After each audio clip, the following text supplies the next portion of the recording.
Yes, people, welcome back to TalkBall, home of real views and no clickbait. Let's get right into it.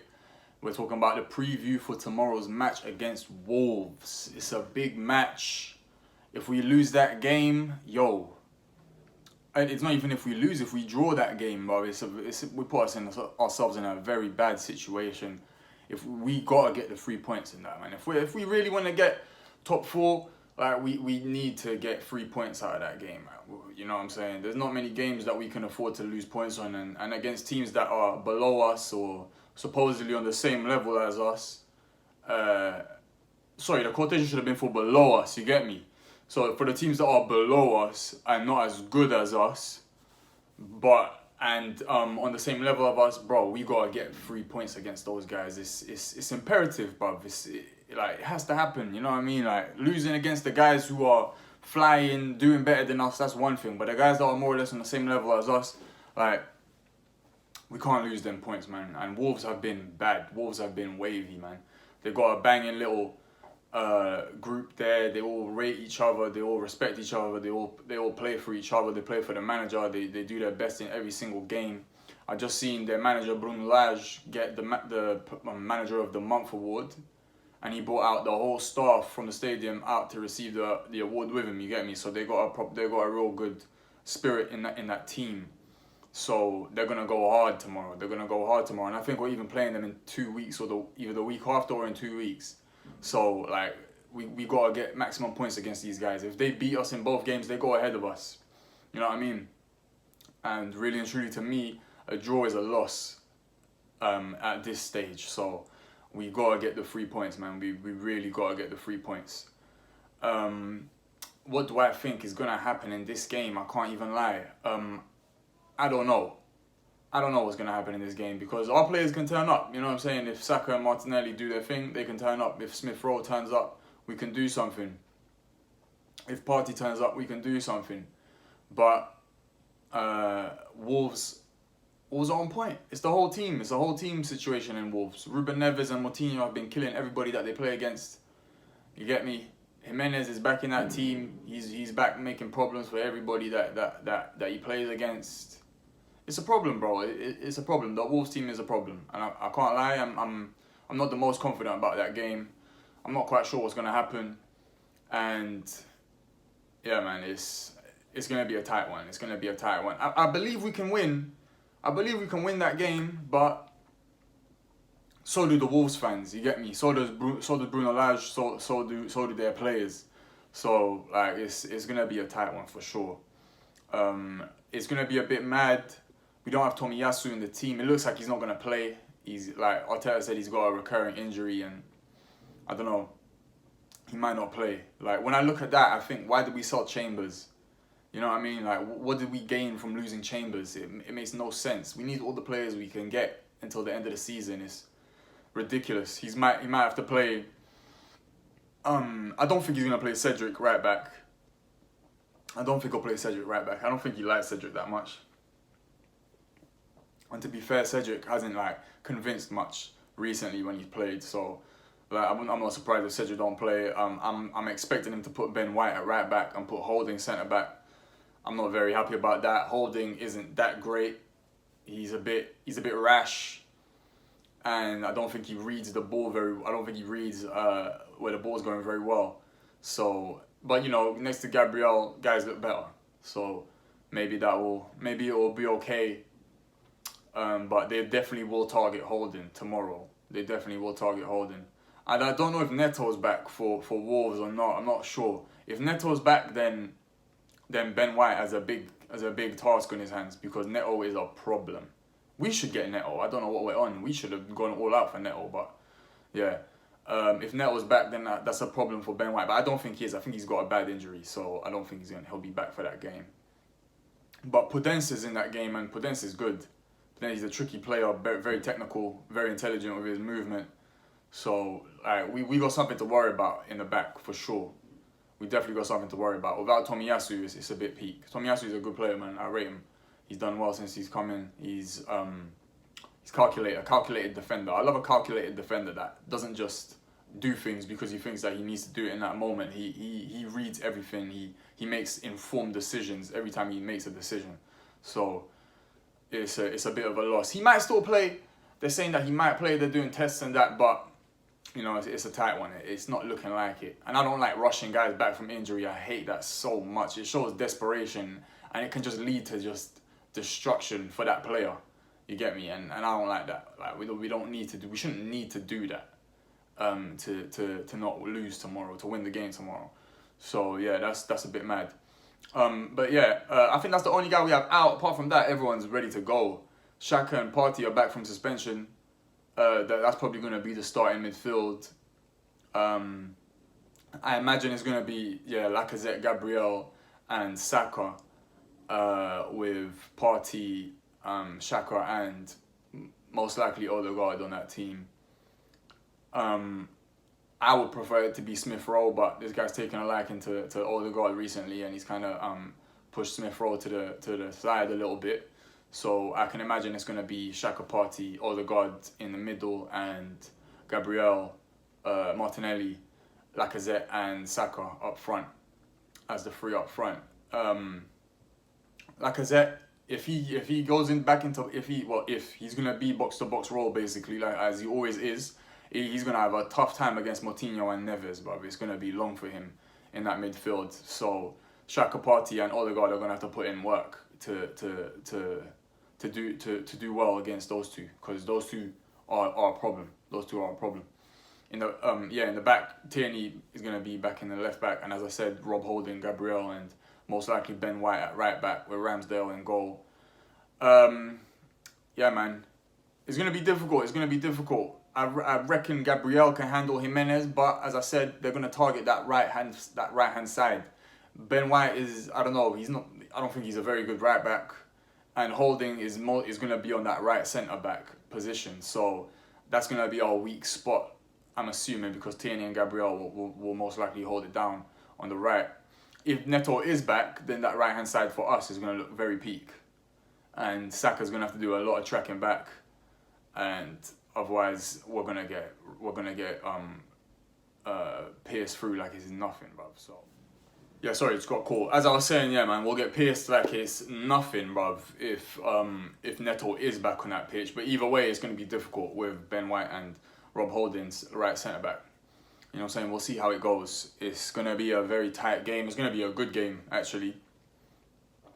Wolves are a very good team. I really like the manager. He done really well at Benfica. The only reason they got rid of him is because one of their old managers that they loved became available, so they just went and got him. In Portugal, they do that a lot, bro. They don't even care if their managers are doing well. If someone becomes available, they go and grab him. It's a bit mad, but yeah, that's the only reason he's in England anyway. But I'm sure he feels like he made the right decision, because it's going really well for him over here. And being in Wolves, he's got that backing from George Mendes.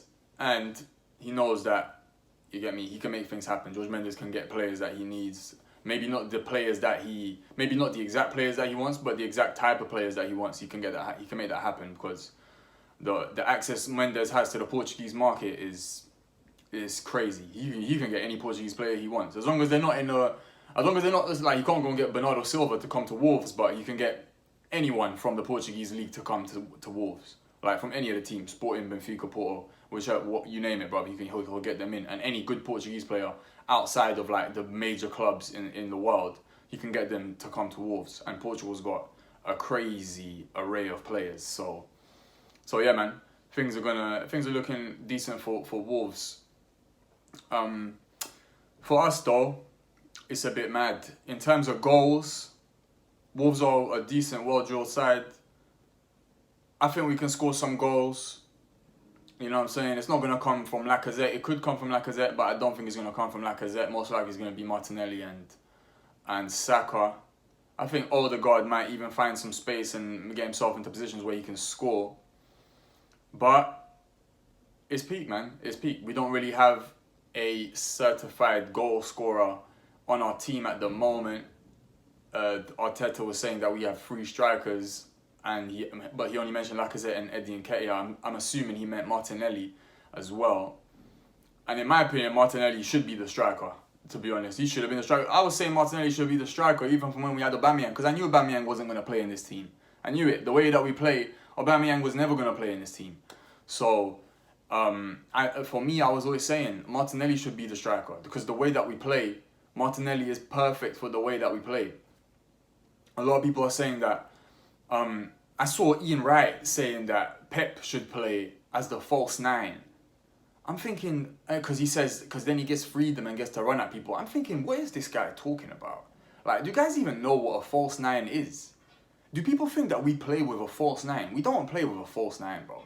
A false nine is just an English word for trequartista. That's what a false nine is. A false nine is a trequartista.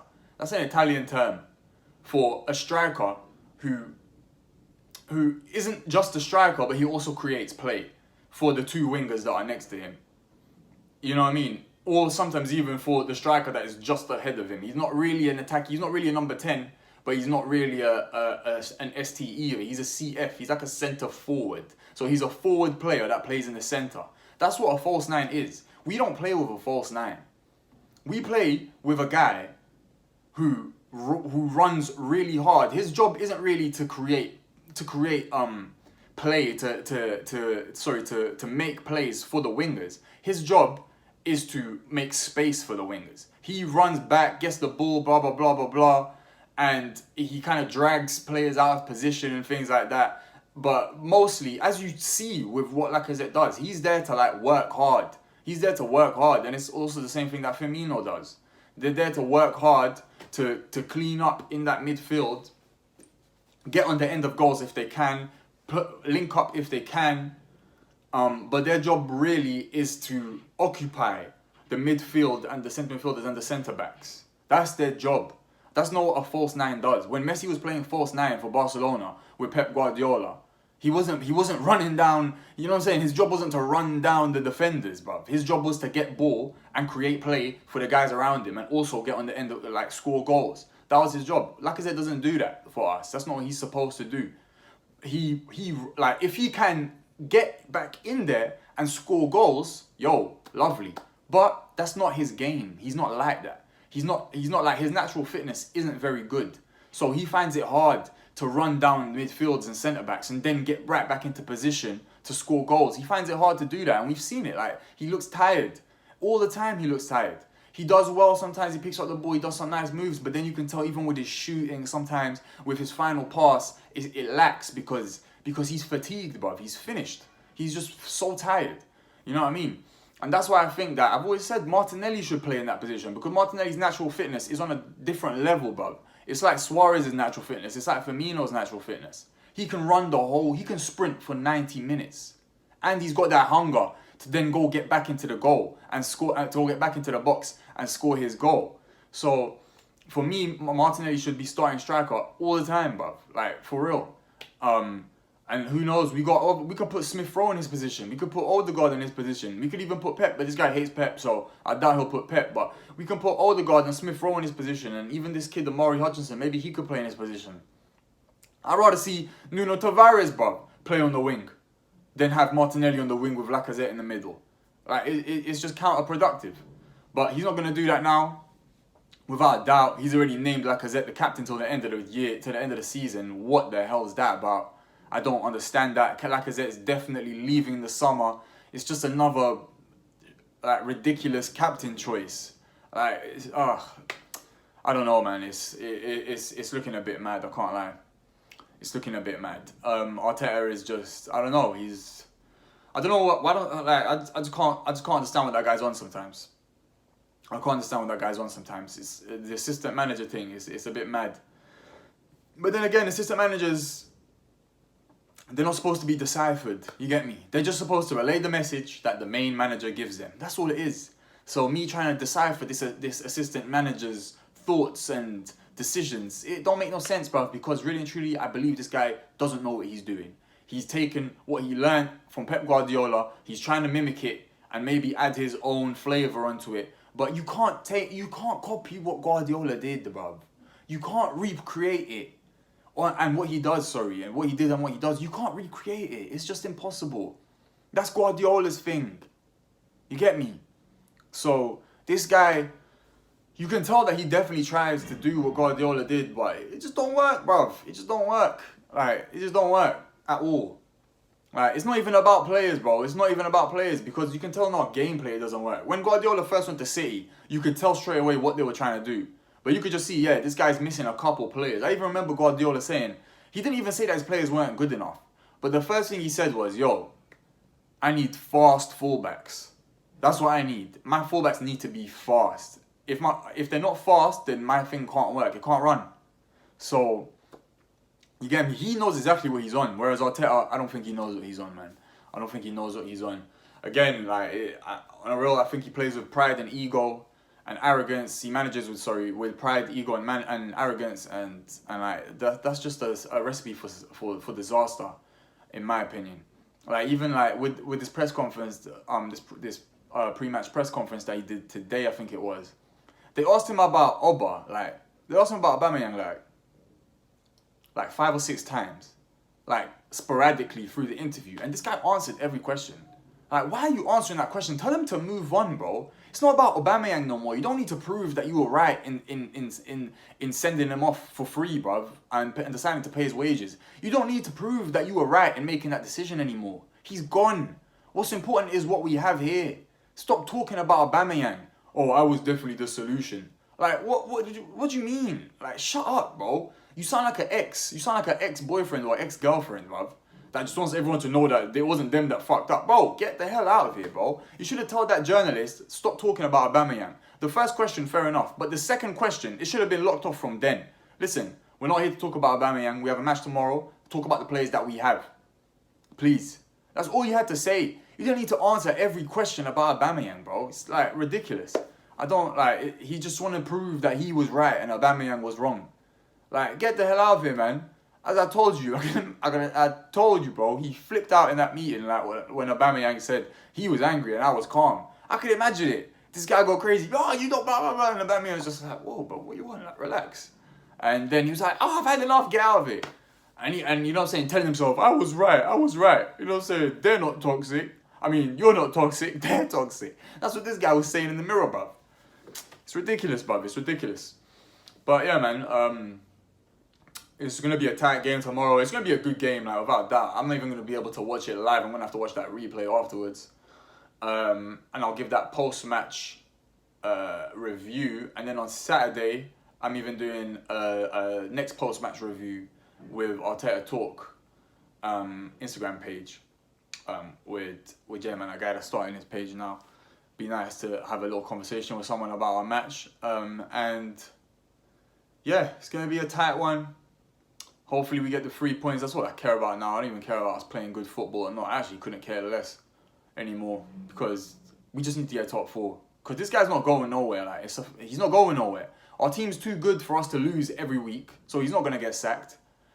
And the closer we get to Champions League, I guess at that point we'll be, you know what I'm saying, playing against some harder teams and he might get a bit more exposed. Or who knows, it might all go beautifully well and maybe he was right in the end. Who knows? Miracles happen, bro. Miracles happen. It don't ever seem to happen with our club, but who knows? There's a start for everything, isn't there?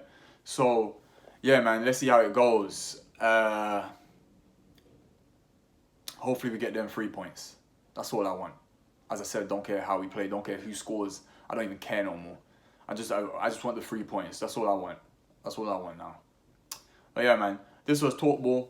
Nice to see you guys again. As I said, I'll have a post-match up tomorrow. And on Saturday, I'll do a next post-match. And then on weekend, we have a match again. So I'll do some pre-matches for that one as well. My guys, take care. Lots of love. This was TalkBall. Have a nice night.